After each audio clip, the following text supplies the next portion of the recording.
Ladies and gentlemen, welcome back to Gaming with me, Tony Mo, and we're here today to talk a bit about Lawbreakers. I wanted to bring you guys a nice, concise beginner's guide, something to get you started and off on the right foot as you make your way into the beta for the very first time. A lot of you are going to be doing that tomorrow on the 30th on PC, and hopefully in the very near future over on the PlayStation 4. This guide and everything we're going to talk about today, apart from sensitivity and DPI for mouse users, will be applied to both versions of the game. So, where do we start? Well, let's talk with you guys who are going to be playing on the PC. It's come to my attention that a lot of you are making Lawbreakers your first-person shooter on the PC in quite some time. Potentially, your first-person shooter on PC ever. That's kind of a big deal. And I really want to stress the value of educating yourself in regards to sensitivity, DPI, and getting yourself a proper play space for your mouse in the form of a rather large mouse mat. I've always been one to say, you're sitting there playing with a 4 or 5 inch mouse pad, you might as well be playing with a controller, and that is just still true to this day.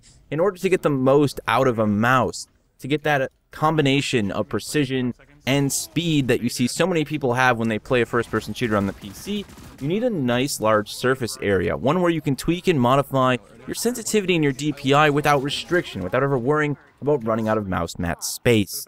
Now there's some things to educate yourself on, and I'm going to ask you to do a bit of research, but I'm going to set you off on the right foot. I have a video from a very wonderful gentleman known as the Warall. He's a Counter-Strike YouTuber, and he's done a really good no BS video breaking down what sensitivity and DPI is, and how you could go out on a search within any of the games you play to find what works best with you. I'll have that video linked down in the pinned comment below. Once you wrap your head around sensitivity and getting your mouse all set up, you can then worry more about actually playing the game and understanding what you need to do to get better, rather than wondering if it's just you struggling with your mouse, or if it's the guy on the other team actually kicking your ass.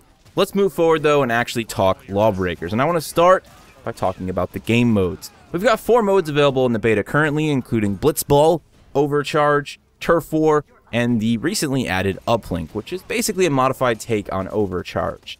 Now all 4 of these modes have their own rule set. So rather than blindly hopping into the game and running the blitzball in the wrong direction for 10 minutes straight, you can do yourself a huge favor and wander over to the tutorial section of the Lawbreakers menu, where the team at Boss Key has put together some very nice 1 to 2 minute videos that break down the basic rules for all 4 of the game modes. If you've never played Lawbreakers and this is your very first foray into the game, do yourself a huge favor, watch all 4 of those tutorials. I believe Lawbreakers is even going to throw a few credits your way to purchase skins and things during the beta.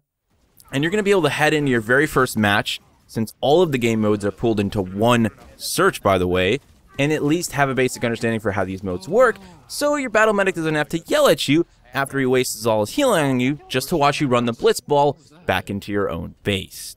Now, the next portion of making your way into Lawbreakers comes in choosing your class.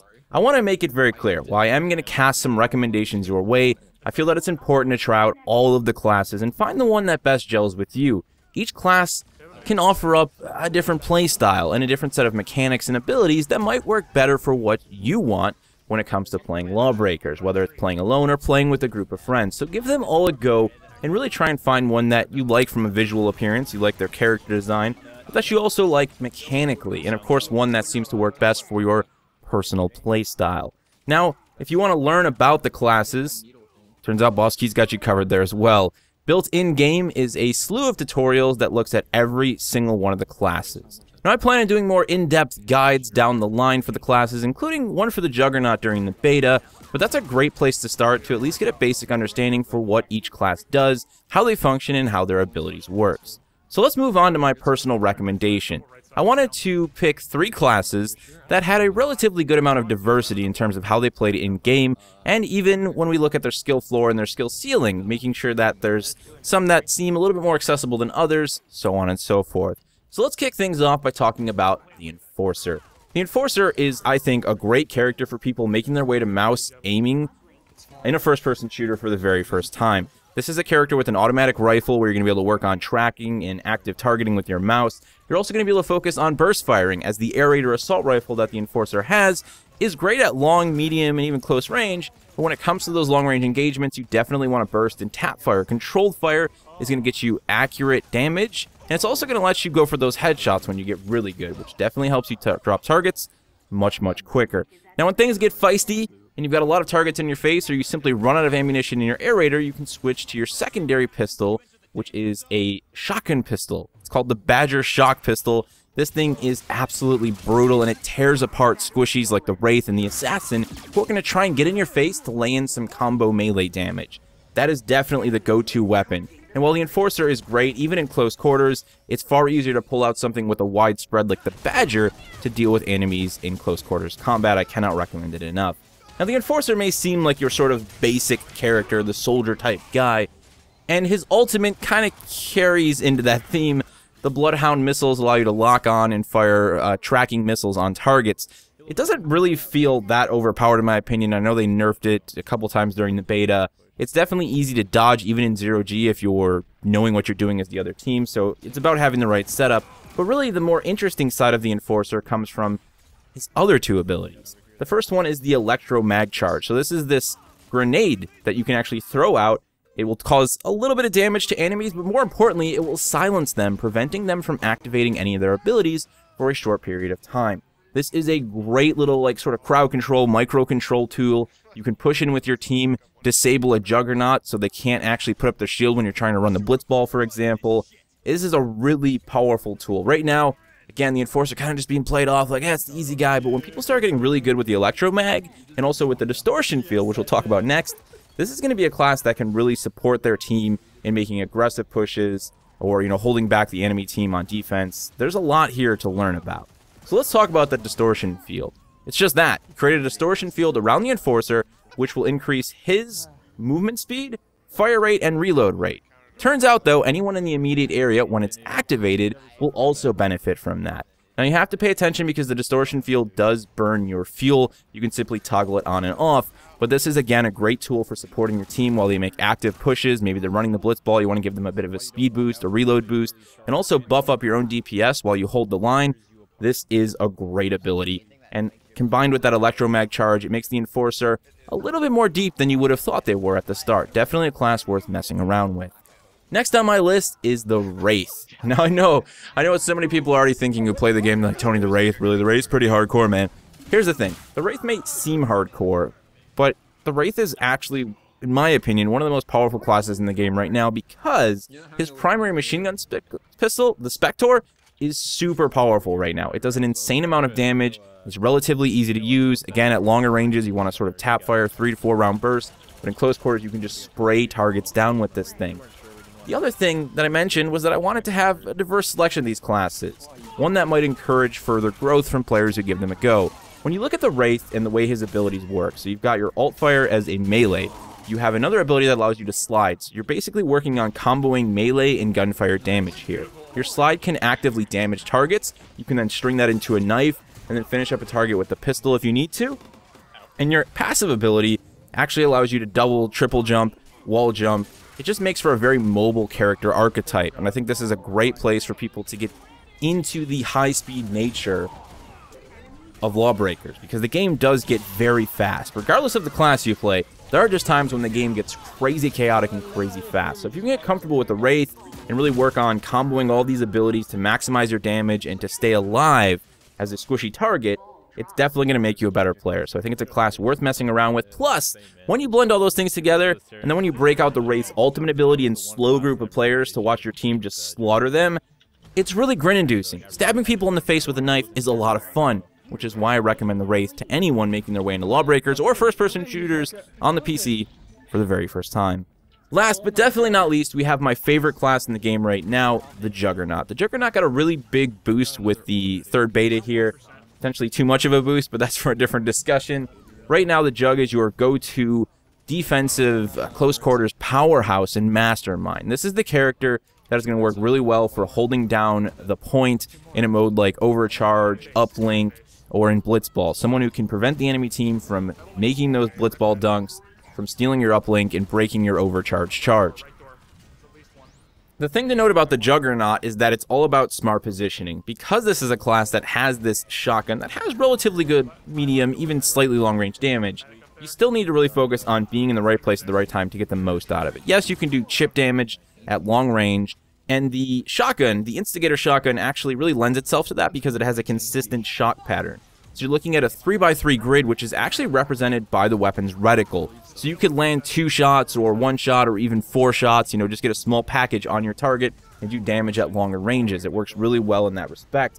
But hitting people at close quarters is where you're going to get the brute of that, getting as many of those 3x3 grid shots on target and really eating people up. You're also going to want to blend that with the all-fire for the Instigator, which is a pneumatic bayonet. So again, this is another class that is all about combo damage. You're going to be using your bayonet plus your primary shot plus your standard kick melee to maximize damage in close quarters and to shut down other targets like the Wraith and the Assassin that are going to try and get in your face. Hell, anybody who makes the mistake of getting in your face, shut them down with the bayonet, kick them in the face, finish them off with the Instigator, mix and match that combo to maximize your damage. Now when it comes to abilities, the Juggernaut is all about tank and defense. So my ultimate ability with the Jug is going to allow you to enable an overshield that's just going to make you super tanky. You're going to be able to stay pretty much in one area and just take and soak up damage. Now there are targets that are going to be able to kill you. You're not invincible during this period, but it's a great way to extend your time in the battlefield, to support your team just a little bit longer, maybe to be the center of attention while your team cleans up the rest of the enemies and steals the objective off their points. You also can actively use your Hollow Deflector. So this is a barrier that you can deploy that will stop incoming enemy fire. It's great for also blocking corridors and passageways, prevent the enemy team from making a push, or preventing someone from making an escape while you lay into them with that Instigator and that melee. One of the big nuances to note about the Juggernaut, though, is how his sprint mechanic works. So his ability to sprint not only propels him forward, but when combining sprint with jump, he can launch himself into the air, at which point he can also sprint and jump down, allowing himself to smash into the ground. This is a great tactic for actually causing small AoE damage. You can curb stomp people in this way, and again, you can see how combo damage becomes a big part of this game with a lot of the characters. The Jug is easily one of my favorite characters in the game, and I think a great representation, right alongside of the Wraith, of the value of kicking people in the face, and that is very much what I want to talk about next. The melee in this game is very useful. It is not a one-hit melee by any means, but that's why it's so important. It's about comboing that kick to knock away targets that are going to try and get close for melee damage, but also to just stack damage very quickly. You can do rapid burst damage with just about all of the classes by throwing a kick into the mix. With the Instigator, if I got a Assassin or a Wraith in my face, I'd usually initiate a kick, go into the bayonet as soon as they got back on me, and then maybe finish them off with the Instigator. I might even just combo kick, Instigator, bayonet to kick again. The kick is really useful. If you're not using it, then you're not doing it right. And eventually you're going to start losing to a lot of people who know how to kick you in the face. This is where we talk a little bit about key bindings. The kick and also blind fire, which we're going to talk about next, should be key binded on your keyboard or on your mouse, someplace where they're very accessible, and also someplace where you can activate them without having to restrict your other movement abilities. So you don't want to have to take your fingers off WASD to activate this. You want it to be, either a thumb button. I like to use my thumb clicks on my mouse actually for these. So blind fire is my bottom left thumb click on my mouse, and kicking people, melee, is my forward thumb click. That way I can actively aim, move, jump, do whatever I need to do, and still be able to kick and blind fire without screwing with anything else. So let's talk about blind fire. It is not a gimmick. Lawbreakers is a game that is very much built around that zero-G element, and making your way through zero-G environments can be incredibly difficult or incredibly easy, depending on how well you understand blind fire and the momentum mechanics in this game. Blind firing fires your weapon over your shoulder. Not only do you have the potential to actually hit people behind you, which I've done a few times with the Instigator shotgun on the Juggernaut, which is a lot of fun, you also have the pretty much guarantee to actually propel yourself through zero-G. Now, certain weapons are going to be more effective than others at giving you that propulsion. For example, the rocket launcher on the Titan is killer at blasting you through zero-G. It is just something you need to consider. Capturing the point and blasting through zero-G to, maybe carry the blitz ball in the enemy team's base can be done in a lot of different ways, but blind fire to build up that momentum as you come out of zero-G so you can maintain a little bit of that momentum when you go into actual gravity is a really great way to move around the map. It's a really useful tool for zero-G navigation, and you just need to play around with it. A lot of people, I think, are going to play it off like, it's no big deal, and it really does work well. It's a big part of the game. It's just one of those mechanics that they've really brought to the forefront of the experience. Just like the melee, a lot of shooters either go one way or the other. The melee is useless, or it's overpowered, or it's just right in the middle, and I think they've done a great job with the melee. It reminds me of Halo, being able to 2-piece and 3-piece people with the melee, and then throwing in that blind fire is a really great 0G mobility mechanic. Just makes the game Lawbreakers. And if you're not doing those things, you're going to get shut down by people who eventually are using those things to great effect. The last thing I want to talk about, guys, is the learning curve. You need to accept failure in a game like Lawbreakers. This is not a pick up and play super easy first-person shooter. While some of the characters will be easier to pick up and play than others, you're eventually going to run into someone who's just better than you.